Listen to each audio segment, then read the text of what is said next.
Hello from the Hoboken Historical Museum. We're streaming live on Facebook, YouTube, and Twitter. This is Hoboken Talks, and it's Thursday night. And on Thursday nights, we talk about Hoboken. So you can see all of our past shows on YouTube.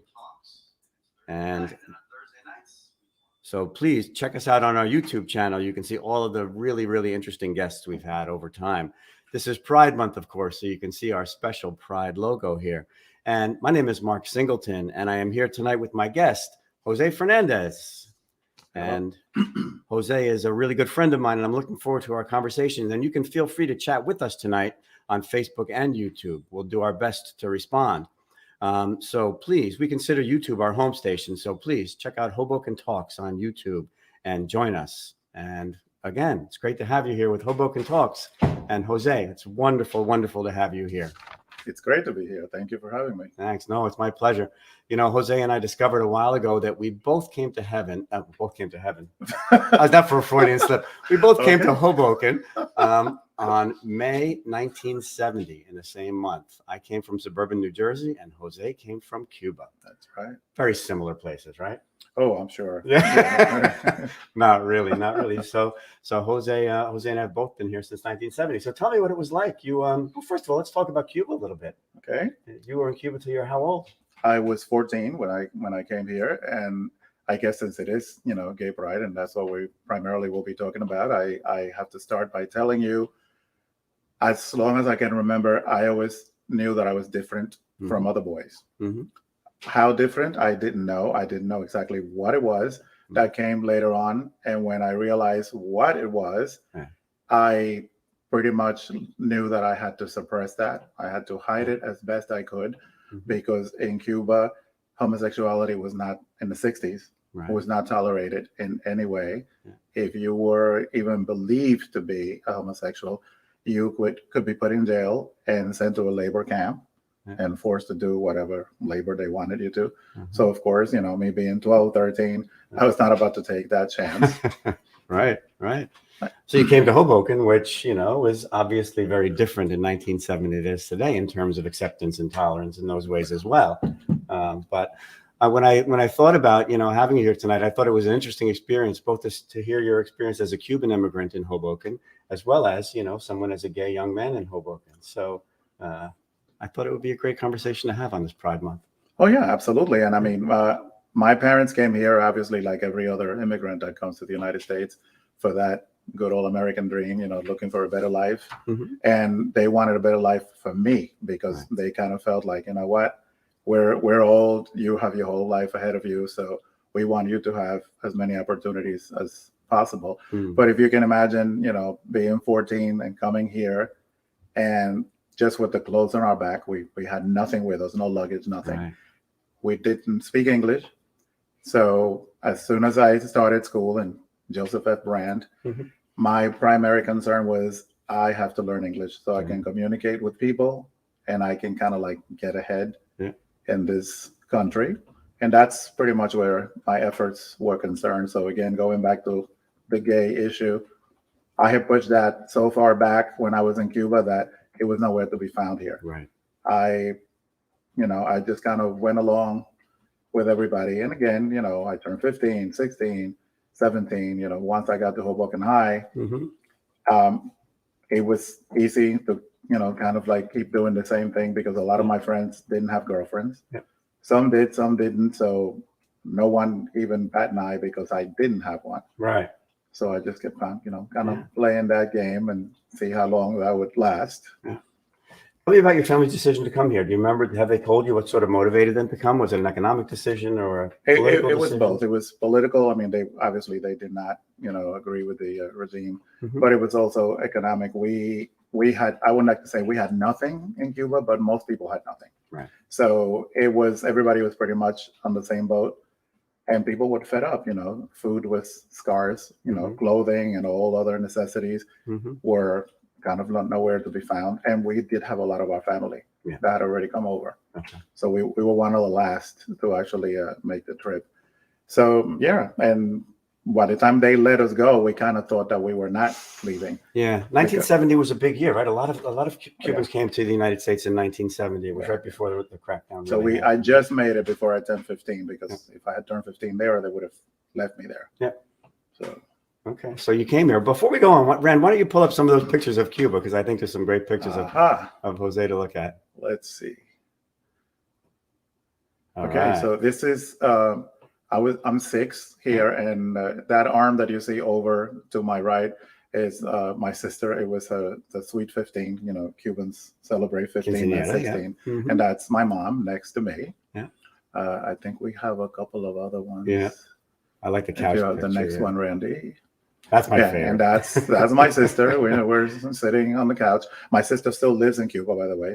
She never came with us. Yeah. So she's still there. So she was a young adult at that time and made a decision to stay. She's 7 years older than I am. Okay. So when I came at 14, she was just 21. That must have been difficult for your family to make the decision to split up at that point. It was a decision that she made, because she was an adult by then, and she had fallen in love, and her boyfriend couldn't come. Yeah. And she decided she wanted to stay, and to this day they're still married. Yeah.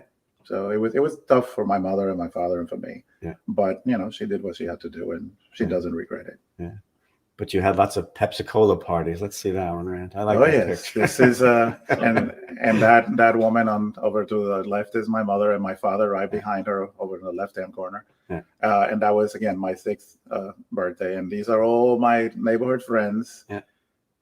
In fact, one of them is in Florida that I saw recently, and that boy that's standing behind me with his hands that looks like he's praying, he's still in Cuba. And when I went back 2 years ago, I saw him. Yeah, he was my very best friend. Yeah, I love this picture too, because I mean, as you said, you really were very limited in terms of your economic resources, but it looks like everyone was doing okay, right? And making the best of a situation. It's an interesting thing that my mother always did. No matter what she had to do, she always celebrated our birthday. I don't know how she did it, but she did it. Yeah. And the whole neighborhood would come out, as you can see. So 1970, you moved to Hoboken, and you moved right into 9th and Willow. Is that right? Actually, no. Oh. We lived like in several places, but it was 50 11th Street was the first one. And then from there, we went to 918 Willow. Yeah. And we stayed there until we moved to Union City. Right. And that's when we would have met. And so in Branch School, I was in 1970, I was in the 3rd grade, and you were in the... I started in 8th grade, because in those days, they kind of had a policy. If you didn't speak English, you got put back 2 years. Yeah. So I was 2 years older than all my classmates. Yeah.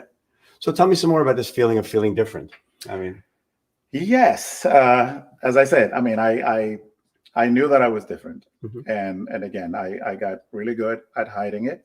And all through my years in Hoboken High School, I hid it. I think we actually have, because you promised people that this is going to be fun, so I'll try to make it fun. We have a picture. That was my graduation from Brand on 9th Street. If Hoboken people will know. Yeah.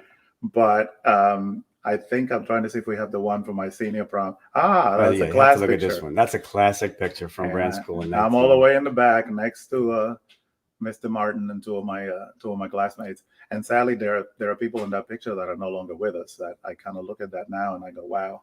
And it looks like barbers took a real vacation during that period. Oh, too. Yeah. It was 1972. That was 72. So. I had really long hair in this time, too. Everybody had a shag or an afro. Yeah. That's what it was.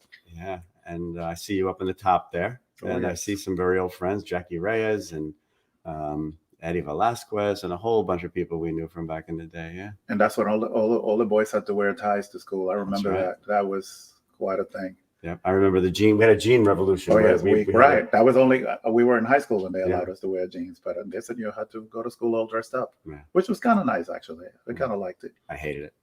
That's the difference between us. You like to get dressed up a lot more than I did anyway. Okay, right. So show us that. Show us the picture of. Oh, that's the marching band. This is Hoboken, one of my pride and joys. I mean, I was actually going to say, when I was kind of keeping my true self hidden, not to be a gay stereotype, but I was always very into the arts.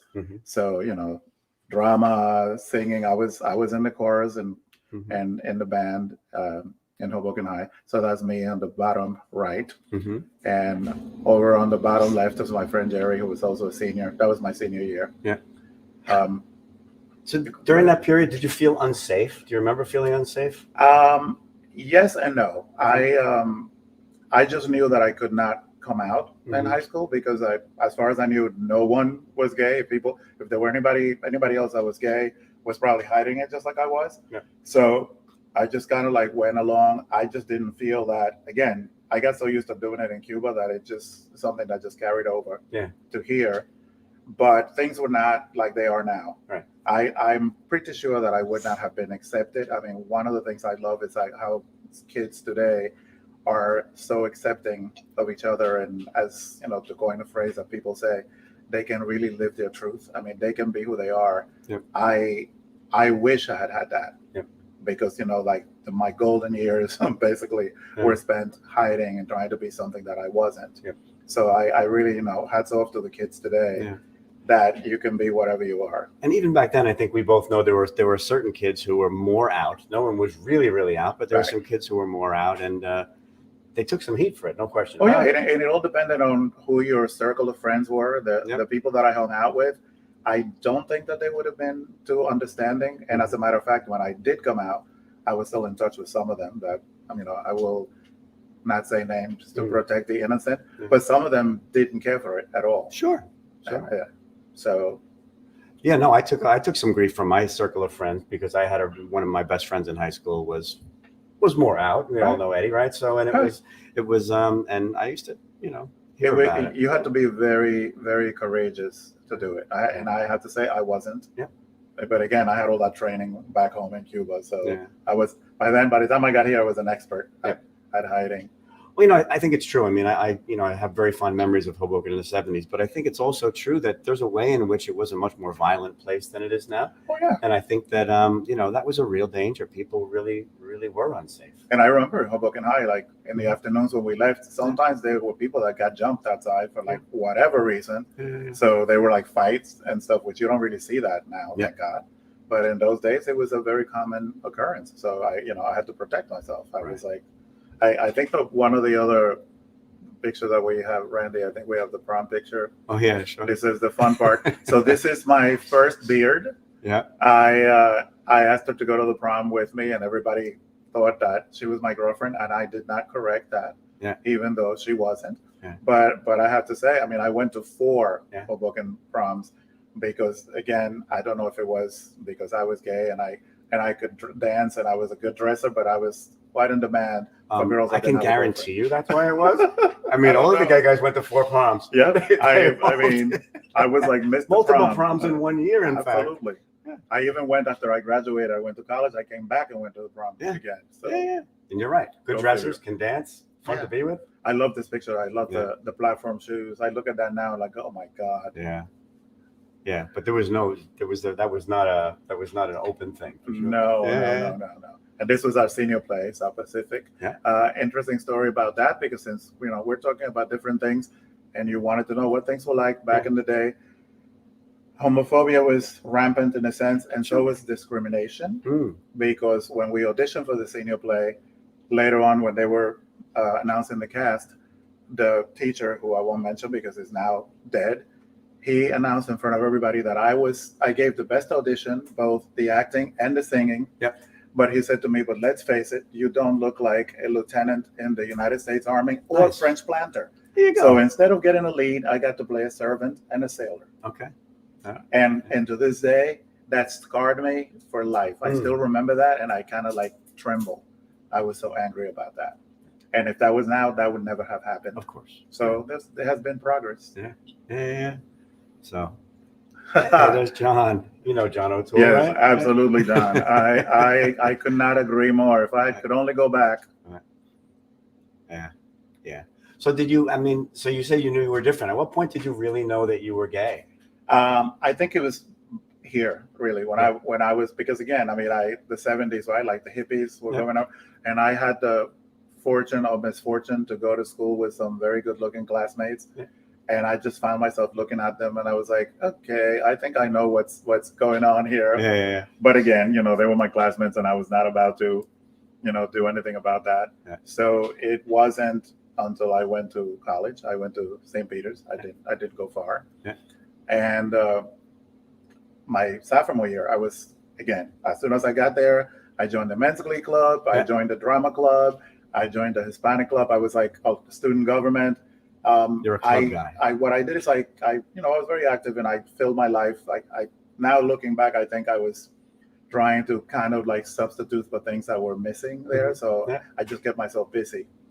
And this is my one of those things that I did.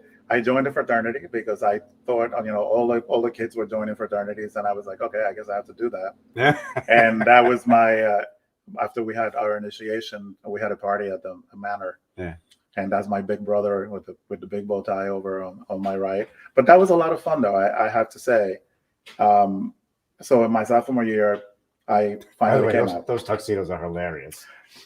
And that was the best polyester you could literally touch and design and feel it, which was like, they don't make them like that anymore. And the velvet bow ties. Oh, yeah. I can see the piping, Yeah. Oh, so you were in a fraternity in St. Peter's, and you graduated. And so it was kind of like midway through a sophomore year, and I went to audition for a play, and this guy that was a transfer student showed up. And that was the beginning of the end of hiding myself, because I kind of fell hard for him, and I finally realized that I guess he was reading me, and he was interested in me too, and the rest was history. Unfortunately, that first experience was not a very good one. He was not a very nice person, as I later found out. But I will always thank him, because that closet door was thrown wide open, and I ran out, literally. Good. Yeah. And this is another choir. This is the men's glee club in St. Peter's College, which was, again, I was always a trailblazer with a lot of things, if I may be so immodest. I was the first underclassman. I was a junior when I was elected president. And that was like the first. They had never done that. You had to be a senior to be president. And those people in Hoboken, like second row, third from the left, is Eugene Flynn, former owner of Amanda's. An Elysian Cafe. If anybody, right. And so if everybody knows him, if you see him on the street, please tell him that you saw him on this. He will love that.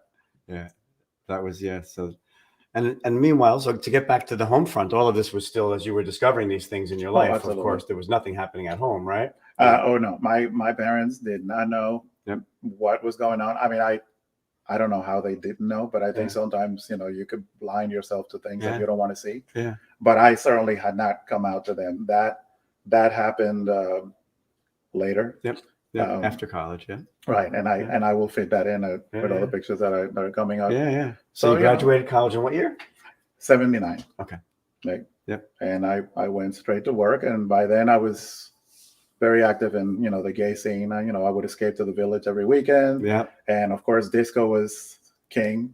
In those days, so I was running to all kinds of clubs. Studio 54, the Ice Palace, Infinity, all those places. Xenon. Right. I escaped every weekend. And did it feel good to have a place to go and be yourself? Oh, great. It was. Must have. I lived for the weekend. I literally would get in my little car and just go there and disappear, and come back and go back again on Saturday, and again, because I was in college. Sometimes during the week on Wednesdays I would go into the city.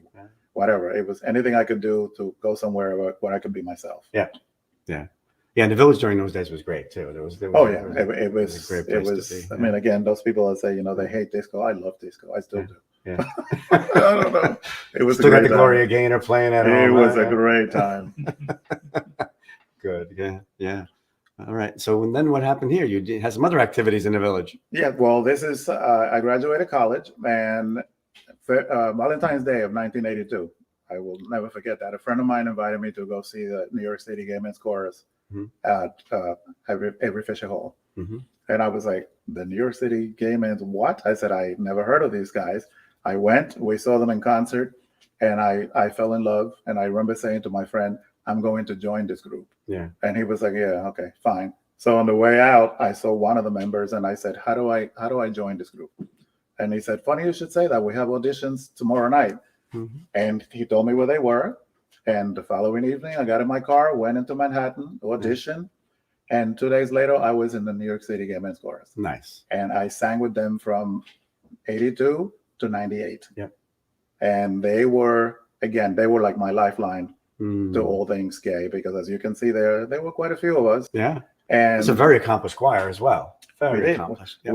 We toured Europe with them. Mhm. We went to various states, within the United States. They opened doors for me that otherwise, would not have happened.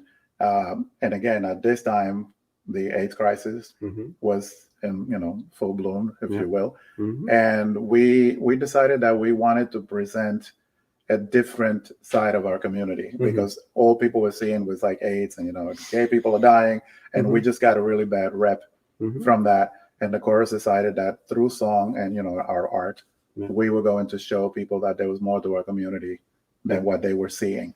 Yeah. But at the same time, it was a very, very sad time. Like, sure it was. Yeah. we rehearsed every week, and every week there was an announcement of somebody that was in the hospital or somebody that was dead. Yeah. We had to sing at memorial services. And I remember one Saturday we had 3 of them back to back. Yep. It was that bad. Yeah. Oh yeah. I mean, even as a straight man, I remember that period, and Carol and I would just go to funeral after funeral, and I wore my Silence Equals Death T-shirt today, you got it. Sort of as a show of support.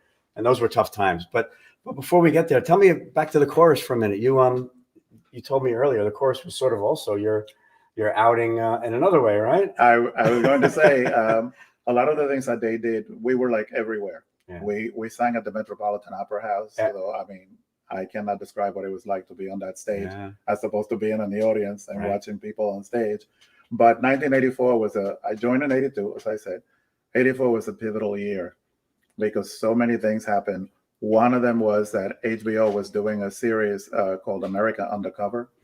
And they decided to do one that was like America Undercover being homosexual. And they contacted us and they said, we want to come and film you during one of your concerts. Is that okay? And we were like, of course it is. HBO, are you kidding? Yeah. So they came and they filmed us backstage, and then they filmed us on stage. It was our Christmas concert during one of our numbers. When they were filming backstage, I was on camera and I was fixing the bow tie for one of my best friends. His bow tie was crooked and we were about to go on. So I was like, oh my God, you cannot go on like this. And I started fixing his tie. And that was like very prominent, a close up of the two of us. And I was very proud of that. I was like, oh my God, I'm in a film. I'm on TV. Yeah. So that was great. So one afternoon, I come home from work. I was working in the city. And I get into the house, and my parents were sitting there on the sofa waiting for me. And my dad said, look at this. And he handed me a letter. And I opened it up, and it was like when you look in movies and you see ransom letters that are like words cut out from a newspaper all pieced together. That's what it was. And the letter said in Spanish, because they wanted to make sure my parents understood it, if you want to see your gay son in a show about homosexual, tune to HBO. And then they proceeded to tell them all the times that the show was airing. I cannot describe to you how traumatic that was. My father said to me, tell me that this is not true. Yeah. And I was like, okay, what do I do? So I just put my briefcase down. I went into my room. I said, come with me. And I popped the tape, because I had taped the concert, the show rather. I popped the tape on the VCR and I made them sit through the whole tape. And when it ended, my father said, well, what is this? I don't see anybody having sex. And I said to him, we're not having sex. I said, we're just singing. This is the chorus. And he said, well, where are the gay people? And I said to him, I am gay, and so are all these other guys that are on stage with me. And my father just looked at me and he said, okay, you're an adult and I can't tell you what to do, but I didn't raise you to be this way. And you can do whatever you want, but we will not talk about this again. And he died shortly after, about 3 years later, and he never accepted who I was. Nope, no. We never talked about it again. And it hurt a lot, but I've gotten over it, because again, he was a very macho Cuban guy, and he's right. He didn't raise me to be gay. I mean, who raises a kid to be gay? You are, but he just could not. He could not deal with it. Yeah. And I just had to accept that. I just Did you feel your relationship changed, or was it literally just never? No, we just never talked about it, and it just never came up again. I just resented how it was done, because I kept saying to myself, who hates me so much. And then one of my friends said, actually, it might be somebody who hates your parents. And that never occurred to me. I said, whatever it is, it was a really awful way. But at that point, I was like, okay, so now the cat's out of the bag, right? So now I can really be me. But wait, I have to go back. You never found out who wrote this ransom note? Nope. I mean, I don't mean to make light of what I'm sure was a very difficult time for you, but it's almost hilarious to think about this note with the letters on it. It is hilarious. I mean, and it was just a folded piece. It was just like the movies, a folded piece of paper with letters grouped together in color and black and white. And at first I thought it was a joke. But I mean, to go to the trouble of listing all the showings of that show. And by the way, the show is on YouTube if you want to see it. I'll check it out. America Undercover, being homosexual. And you will see me. I will. Yeah. So that was pretty weird, but that was the bad part. The good part, it was that there were other things, going back to the discrimination part of it. Yeah. There's an organization called the ACDA, which is the Association of American Choral Directors. Mm-hmm. And in 1984, again, this was shortly after, it was the spring by that point, they were asking people to come and perform at their convention.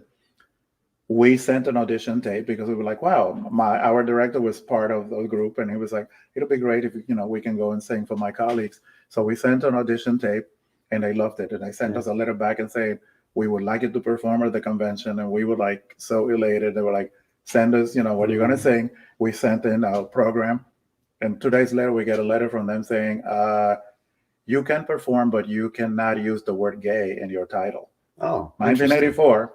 So the gay men's choir couldn't call they themselves. They wanted us to perform on the New York City men's chorus, and we were like, absolutely not.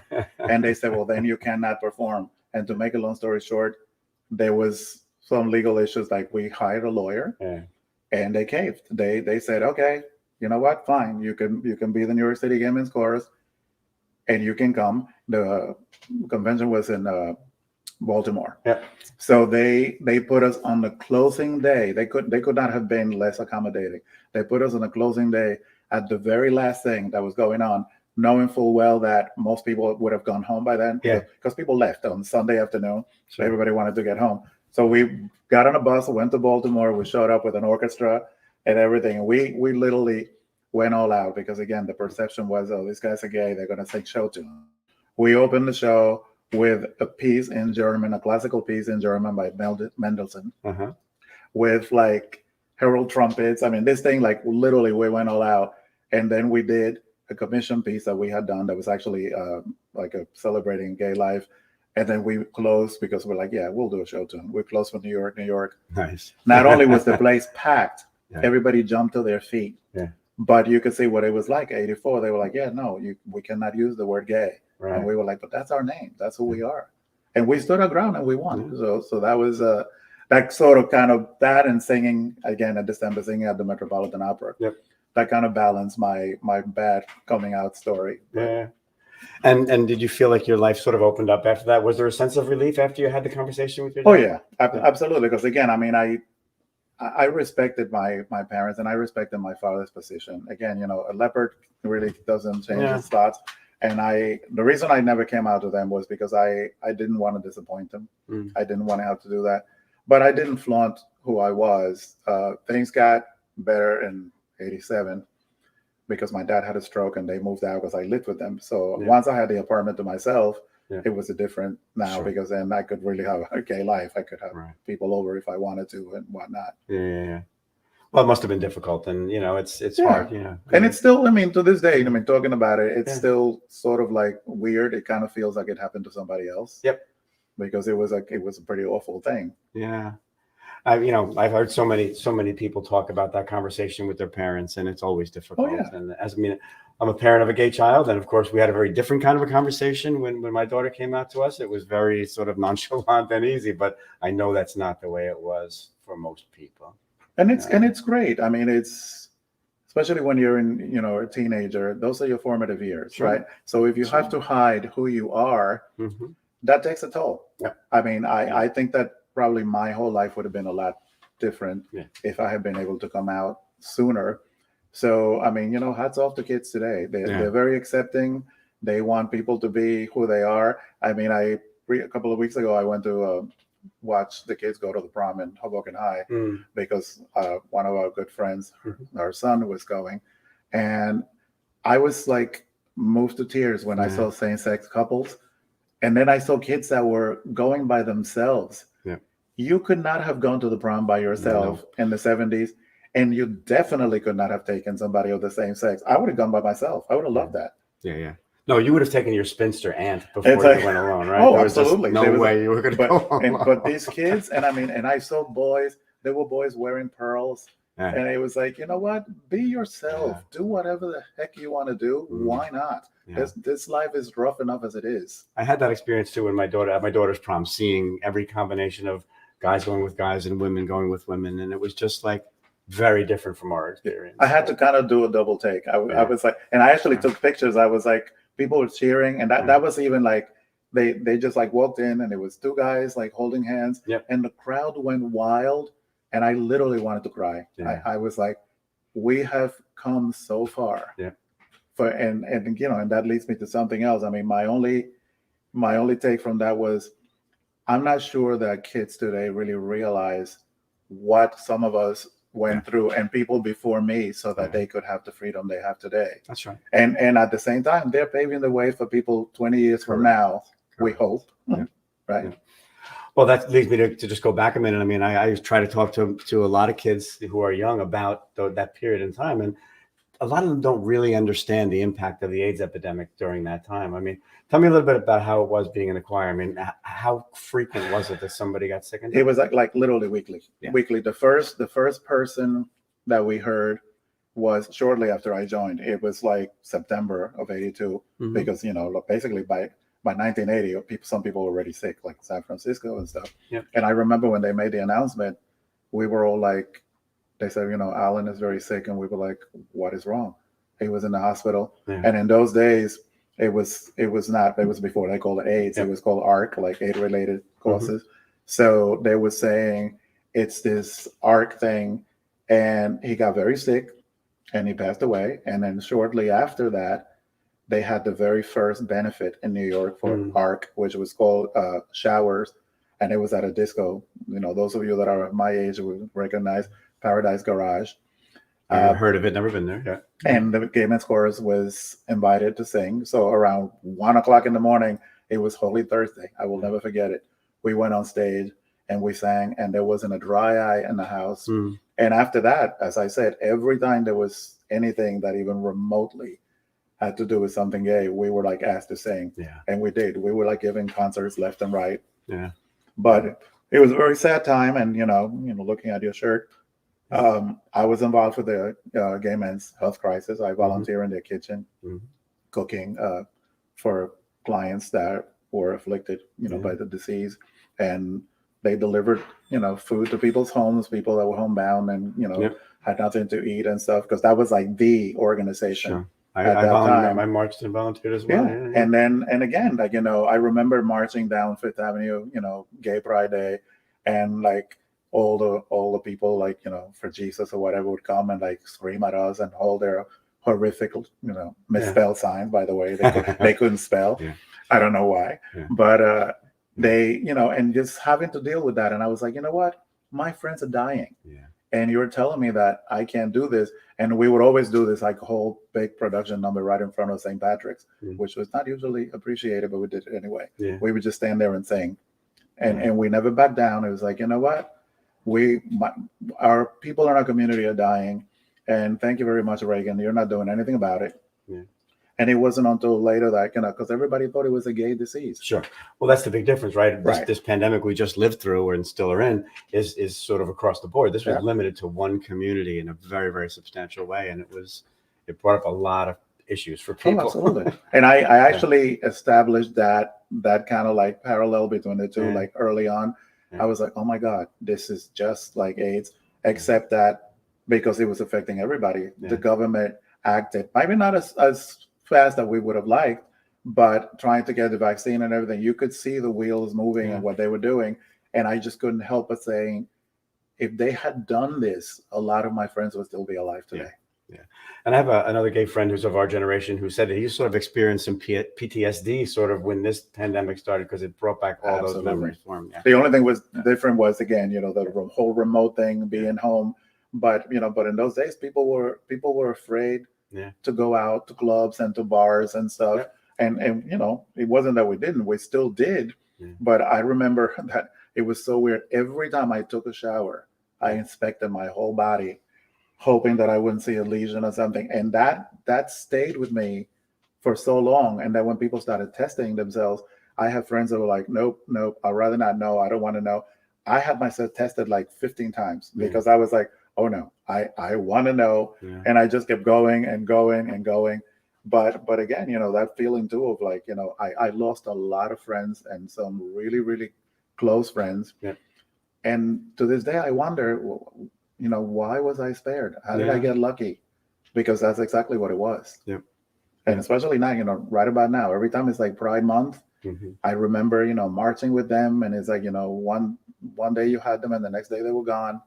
And we lost a lot of people. It was a difficult time. So here's an example, right? Here's you. This is one of the marches for ACT UP or something? It was the Gay March on Washington, the second one that they had. I believe it was 87, I want to say. And I am right there, right above the guy with the yellow hat. I know it's kind of hard to see. That was another one of those experiences. I mean, the entire mall was filled as far as the eye could see with people. And it was such an eye-opening thing because I remember when some comedians would make a joke and they would say, there are only really 10 gay people and the rest is mirrors. Well, that I kind of like said, no, it's not mirrors. There are a whole lot of us. Yeah. That must have been a great experience to be with so many people. Oh, it was great. Like we took over DC. It was like the whole weekend. It was the most amazing thing. You went to bars, to restaurants, everywhere you went, it was like gay people wall to wall. And I've never seen it like that since anywhere. Yeah. That's beautiful. And did you get involved in some of the protests with ACT UP? And we did. I loved going to their meetings because it was always like a big free for all. Some people were like, we have to make more signs, we have to do this, and other people wanted to do like things that were violent, like destroy property and there was always like a clash, and we were like, they're not paying attention to us. I mean, but we were like, no, you have to keep it peaceful because we don't want to feed into their, their already negative image of us. Right. But people did what they could. And we in the chorus, we just decided that it's like, what, everybody does their part. We're gonna do this in song. And we commissioned a lot of pieces about the AIDS experience that, and we performed that like everywhere, all over the country that we went to. We had choruses because there's a mother organization, if you will, that right now I think just about every state in the union has a gay chorus. Right. And we would, every 4 years, we would have a festival at different locations. And everybody would just go and sing. So, we did what we could. And everybody, again, GMHC was doing a part, God's Love Will Deliver, all those people were doing whatever. The community really came together, which was interesting because it really galvanized who we were as a people.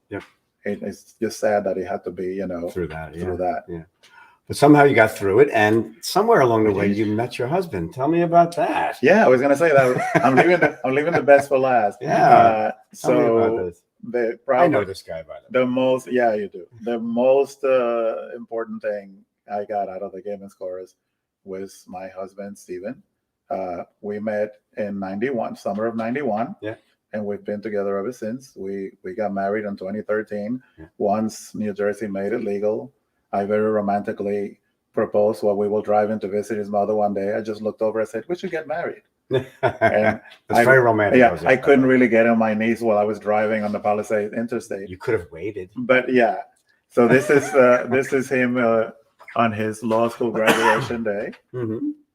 But that was definitely the best thing that happened to me out of that chorus. I mean, I had wanted a boyfriend for so long, and when I finally said, this is not going to happen, let me just forget it, I'm going to be alone the rest of my life, he came along, and that was the one blessing that how many years ago now? In about a week and a half, it will be 32 years. That's beautiful. Yeah. And you had to wait a while to get married because you were together over 20 years before you were legally allowed to Yeah, get but married. actually it was sort of like anticlimactic by then. But it's like, oh, we're getting married. It's like we've been together for 20-something years, but why not? I mean, for many reasons, and legal reasons and all that is, and just to say, we can do it, so we're gonna do it. Yeah. Why not? It was a moment, Well, you were already together longer than most marriages in America last. So, when you got married, you were together for 20 some odd years. Yeah, and people always say like, gay relationships don't last. I mean, my life has always been about proving people wrong with things. So yeah, well, you have a great husband. I know him very well. Oh, look at this picture. And that's my son, actually. That's my son, Aaron, who's now 23. And I'm 26, so I have no idea. Right. I don't know how. about that. Yeah. But that's a great picture. And Jose and Stephen have been really great friends to our family, with our family. And well, for a while back, there was a restaurant in Hoboken, Restaurant 9th, and we worked together there. And it's been a real pleasure knowing you all these years. And, it's been great. I mean, and I saw how little he was, and every time I see a picture of myself when I had a waistline, it's always like something nice to see. It doesn't hurt. Wow. It doesn't hurt. Yeah. So tell me about so you've come this far. You've come full circle from being a person in Cuba who didn't know who they were, and now you're a married man in your 60s. Yeah, and actually, I mean, I briefly mentioned before, in 2018, I went back to Cuba. Oh, right. It had been 49 years. Mm-hmm. And this is Stephen and I and on a little hill overlooking, that's Havana Bay and part of Havana in the background. So, yeah, I left and 49 years passed. And Stephen had been there for work. Mm-hmm. A number of times. So a few of his law firms, they had some dealings in Cuba, so he had to go. I can't tell you how I don't even have the words to describe it. I was like, okay, because he always kept saying, we want to go, you want to go. And I was like, no, I don't want to go. And one day I was like, okay, fine, we'll go. And then he ran and got the tickets, so I couldn't back down. Yeah. And I was fine. We planned everything. We were there. It wasn't until we were on the plane and we were about to land, and the pilot said, ladies and gentlemen, we're starting our descent. And I went to the bathroom. I said, okay, I have to go to the bathroom, because my heart just started like pounding. I thought I was having a heart attack. It was like the weirdest thing. And then I came back and made like a production number on the plane because I started crying and I couldn't stop. Yeah. It's like when we started kind of going down and I saw those palm trees getting closer and closer, because when we left, that's the last thing I remember. As the plane kept gaining altitude, I just fixated on some palm trees and they kept getting smaller and smaller. And when we went back, it was the opposite. They kept getting closer and closer. Yeah. And I just lost my mind. It was so nice to finally go and, to see my sister, and I have a nephew and a niece and several cousins. And I have to say, the country had changed a lot since I was there. Mm. It was when I was there, we barely had food. We barely had clothing.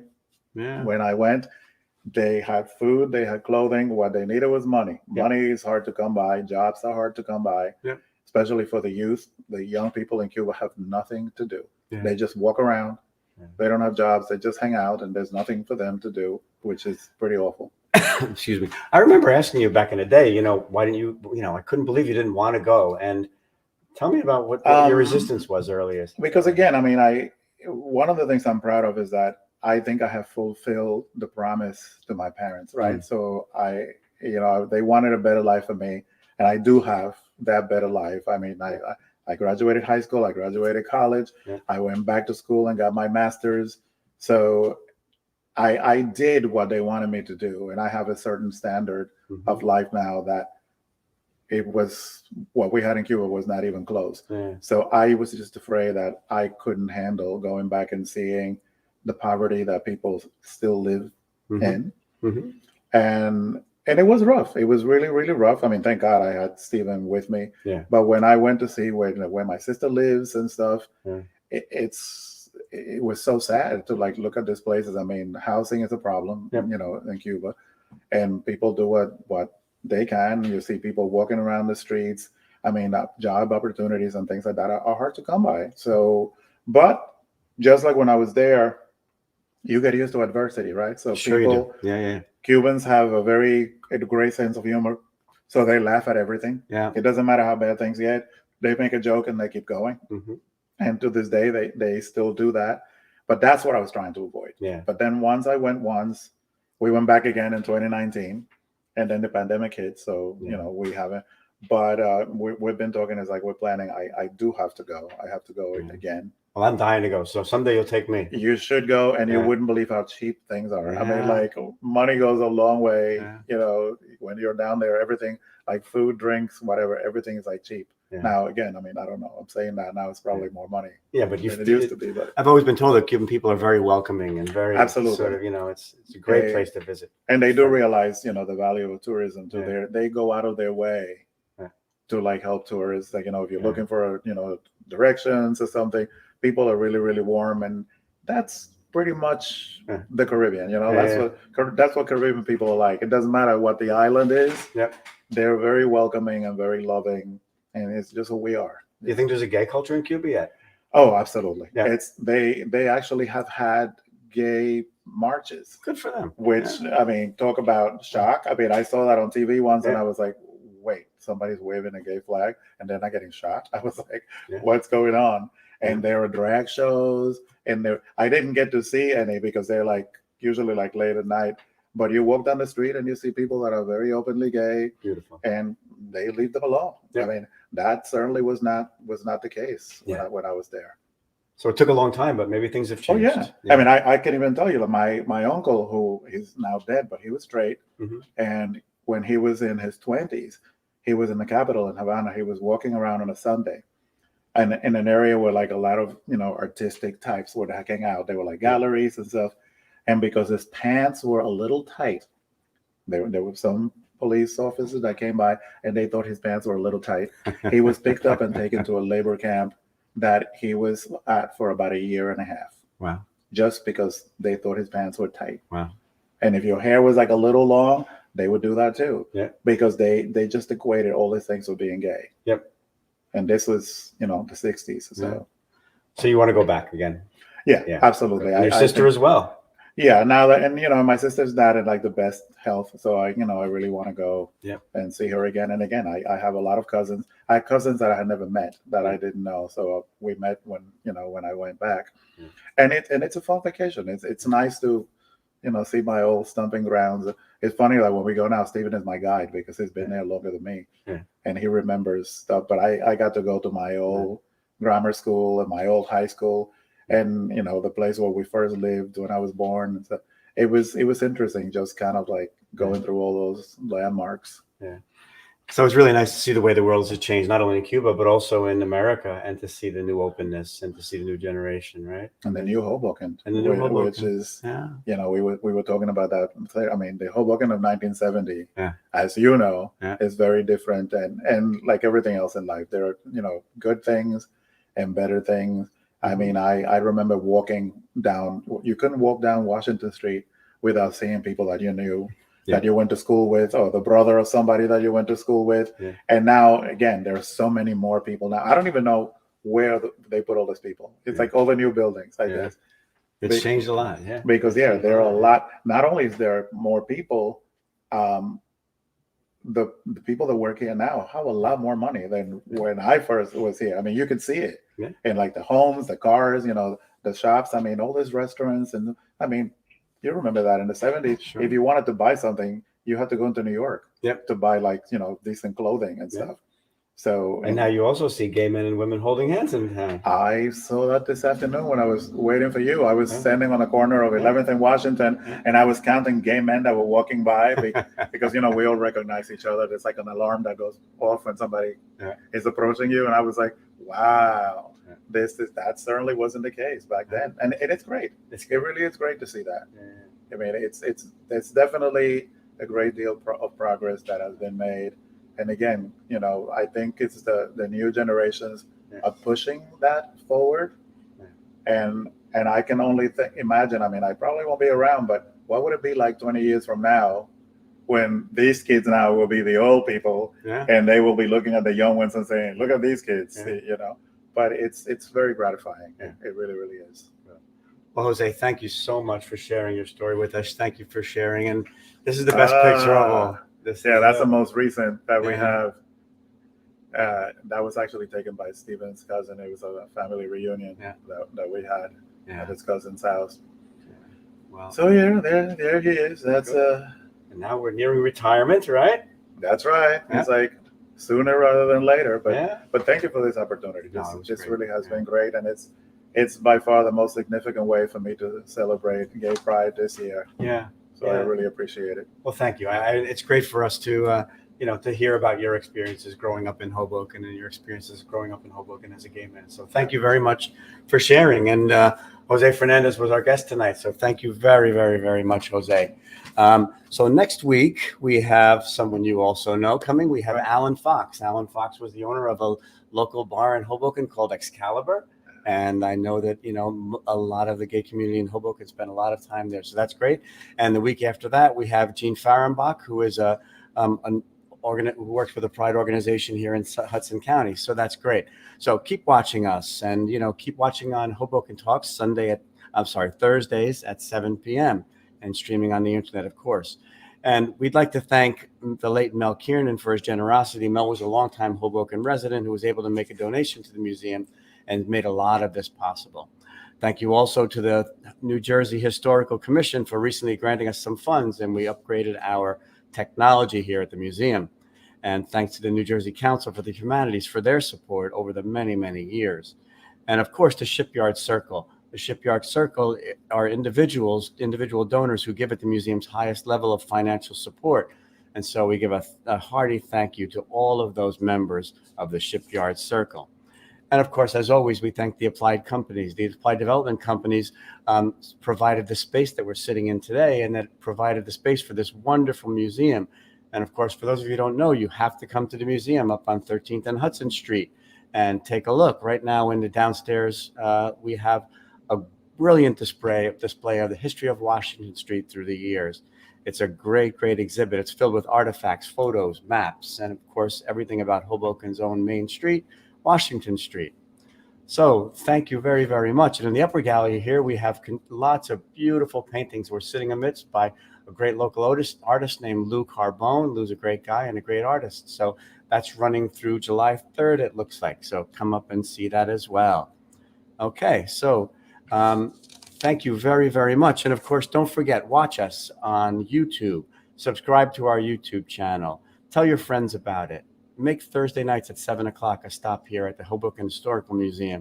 And thanks to everyone from us here at the Hoboken Historical Museum. Don't forget, membership is important. Become a member, explore our website, and we also have a little shop here. So thank you as we continue our Pride Month broadcast here on Hoboken Talks. Good night.